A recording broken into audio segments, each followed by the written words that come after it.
प्यारे बच्चों, आज के वीडियो में हम करने जा रहे हैं कक्षा 9 की प्रश्नावली 6.2। इसका इंट्रोडक्शन वाला वीडियो मैंने बना दिया था, आप उसको पहले ज़रूर देख लें और फिर जाके इसको समझने की कोशिश करें। क्या दिया है इसमें? हमको दिया है कि इस तरीके से हमको क्या दिया है, दी गई आकृति में x और y के मान ज्ञात कीजिए गए हैं। ठीक है, x और y के मान ज्ञात करो कह रहा है, और हमको दिया क्या है, ये वाला कोण। ये कोण मतलब इसको नाम लिख लेते हैं, यहाँ पर L लिख दिया मैंने, यहाँ पर M लिख दिया मैंने। AML 50 अंश का है कोण, AML 50 अंश। दूसरा हमको ये कोण दिया है कितना, 130 अंश। LM लिख दिया, यहाँ N लिख देते हैं, यहाँ O लिख देते हैं। Y जो है ये इस कोण, ये वाला कोण है y, ये पॉइंट नहीं है। ऐसे ही CON दिया है हमको, कोण CON कितना, 130 अंश। अब हमने नंबर 1 x और y के मान निकालने हैं। नंबर 2 हमने सिद्ध करना है कि AB और CD आपस में समांतर है। देखो x का मान निकालना है तो यहाँ पर रैखिक युग्म बन रहा है। ये एक सरल रेखा है और सरल रेखा के एक साइड बने कोणों का योग 180 अंश होता है, हमको पता है। और वैसे भी रैखिक युग्म है क्योंकि एक भुजा और शीर्ष उभयनिष्ठ है, बाकी दो भुजाएं जो है वो एक दूसरे के विपरीत साइड में है। तो ऐसे युग्मों को क्या, ऐसे आसन्न कोणों को क्या कहते हैं, रैखिक युग्म कहते हैं, और इनका योग 180 अंश होता है। तो पहले हमारा हो जाएगा 50 धन x बराबर 180 अंश। क्यों हुआ? क्योंकि ये क्या है, रैखिक युग्म है। तो यहाँ से x का मान आ गया हमारा 180 माइनस 50 बराबर 130 अंश आ गया। x की वैल्यू कितनी आ गई, 130 अंश। और y की वैल्यू कितनी आएगी, y बराबर भी होगा 130 अंश। क्योंकि यहाँ पर ये क्या बना रहे हैं, शीर्षाभिमुख कोण बना रहे हैं। कारण भी हमको वहाँ पर लिखा होना चाहिए, शीर्षाभिमुख कोण। अब देखो, ये भी x की वैल्यू भी 130 आ गई, y की भी 130 आ गई, और x और y क्या है, एकांतर कोण है, और दोनों का मान क्या है, बराबर है। जब एकांतर कोण एक दूसरे के बराबर होता है तो ये रेखाएं आपस में क्या होती हैं, समांतर होती हैं। तो ये चीज़ भी हमारी सिद्ध होगी। तो यहाँ पर लिख देंगे कोण x बराबर कोण y बराबर 130 अंश। नीचे लिख देंगे एकांतर कोण बराबर हैं, एकांतर कोण बराबर हैं, अतः क्या हो जाएगा, AB समांतर हो जाएगा CD। ये हमारा दोनों पार्ट हल हो गए हैं। अब अगला प्रश्न हम देखते हैं। अगले क्वेश्चन में हमको क्या दे रखा है, इस तरीके से दिया है कि ये तीनों रेखाएं एक दूसरे के समांतर हैं, ये आपस में क्या है, समांतर हैं। और हमसे क्या निकालो, और दिया है y अनुपात z बराबर 3:7। y अनुपात z कितना दिया है, 3:7 दिया है। और मान किसका निकालो कह रहा है, x का। ठीक है, दिया है, ज्ञात करना है, मैंने लिख दिया है। अब यहाँ देखो ये y है तो ये भी क्या होगा, y हो। क्योंकि ये क्या है, शीर्षाभिमुख कोण है। शीर्षाभिमुख कोण आपस में क्या होते हैं, बराबर होते हैं। अब जब हमको दिया है y अनुपात z बराबर दिया है 3:7, तो क्या मान लेंगे हम, माना y बराबर 3a और z बराबर मानेंगे 7a। जहाँ पर अनुपात दिया होगा इस टाइप से मान लेंगे। अब तो y अनुपात z निकालोगे तो अपने आप ही क्या आएगा, 3:7 ही आएगा। अब हमको आकृति से ये भी पता है कि y धन z ये दो समांतर रेखाएं हैं, इनको एक तिर्यक रेखा काट रही है। जब दो समांतर रेखाओं को एक तिर्यक रेखा काटे तो एक और स्थित अंतः कोणों का योग क्या होता है, 180 अंश होता है। ये हमने पढ़ रखा है पहले ही। तो हम यहाँ पर देखेंगे y धन z बराबर होगा 180 अंश। 180 अंश हुआ, क्यों हुआ, एक और स्थित अंतः कोण, एक और स्थित अंतः कोणों का योग। अंतः कोण इतना ही लिख दें, वो भी ठीक है। अब y यानी कि 3a plus 7a equal to 180 degree, 7 3 10a बराबर 180। तो a बराबर कितना आ गया, 180/10 यानी कि 18। a की वैल्यू 18 आ गई। मान किसका निकालना हमने, x का। x का मान कब निकल जाएगा, जब हमको y का मान पता चल जाए तो x का मान निकल जाएगा। क्योंकि यहाँ पर भी ये दो रेखाएं समांतर हैं, तिर्यक रेखा काटती है, एक और स्थित अंतः कोणों का योग 180 अंश होगा।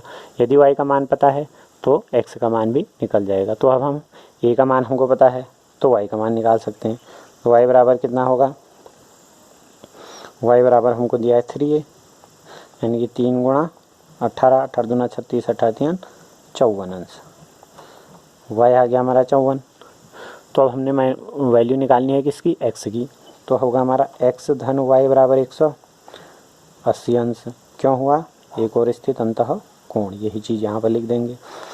तो x धन 54 बराबर 180। तो x बराबर कितना आ गया, 180 ऋण 54, घटा के आ जाएगा कितना, 126 अंश, 126 अंश। यह आ गया हमारा x का मान इस तरीके से। अगला प्रश्न देखें, क्वेश्चन नंबर 3 देखें। यहाँ पर देखो हमको क्या दिया है, ए बी और सी डी हमको समांतर दिए हैं एक दूसरे के। ये रेखा इस पर लंब है, है लंब है, तो इसका मतलब ये कितना है 90 अंश, और इधर को ये कोण भी कितना होगा 90 अंश। लंब है का यही मतलब हुआ। जी ई डी बराबर 126 अंश कह रहा है। जी ई डी वाला कोण जो है वो हमको दिया है 126 अंश। अब जी ई डी कोण है कौन सा, कोण जी ई डी बराबर 126 अंश। जी ई डी ये पूरा कोण जो दिया है 126 अंश का दिया है, 126 अंश। अब देखो हमने वैल्यू क्या क्या निकालनी है, दिया है ज्ञात करना है, निकाल देंगे। पहले हमने ए जी ई करा हो, ए जी ई कौन सा है, ए जी ई, ठीक है। अब यहाँ पर देखो इस तरीके से है, ए बी है एक समांतर रेखा, सी डी है एक समांतर रेखा, ए बी और सी डी समांतर रेखाएं हैं, और ये वाली एक तिर्यक रेखा इनको काट रही है, कौन सी वाली, जी ई वाली। अब सीधी सी बात है, ये और ये एक अंतर कोण बनेंगे और ये आपस में क्या होंगे, बराबर। ये जी ई डी की वैल्यू हमको कितनी दी है 126, तो ए जी ई भी कितना होगा 126 अंश। तो ए जी ई बराबर कोण ए जी ई बराबर कोण जी ई डी बराबर 126 अंश। क्यों हुआ, एक अंतर कोण। दूसरी चीज़ हमने जी ई एफ निकालनी है।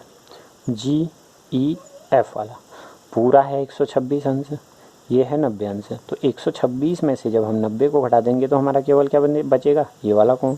ये कोण मतलब जी ई एफ बचेगा। कोण जी ई एफ बराबर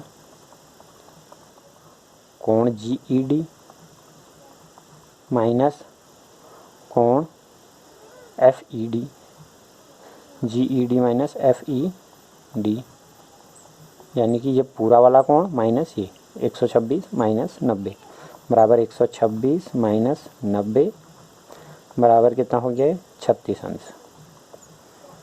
ऐसे हमारा ये दूसरा कोण भी निकल गया है। अब हमने निकालना है कोण कौन सा, एफ जी ई, एफ जी ई। ये तो हमारा 126 निकल गया था। अब यहाँ पर देखो इन दो कोणों का योग कितना होगा 180 अंश, रैखिक युग्म है। तो ए जी ई कोण ए जी ई धन एफ जी ई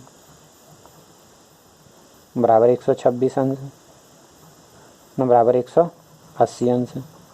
क्यों, रैखिक युग्म। अब इसकी वैल्यू हमको पता है 126 धन एफ जी ई बराबर 180। तो यहाँ से एफ जी ई की वैल्यू निकल गई। कोण एफ जी ई कितना आ गया 180 अंश माइनस 126 अंश, घटा दिया। इसको घटा देंगे तो हमारे इस कोण की वैल्यू भी निकल जाएगी। 10 में से 6 घटाया 4, यहाँ 7 बचा, 7 में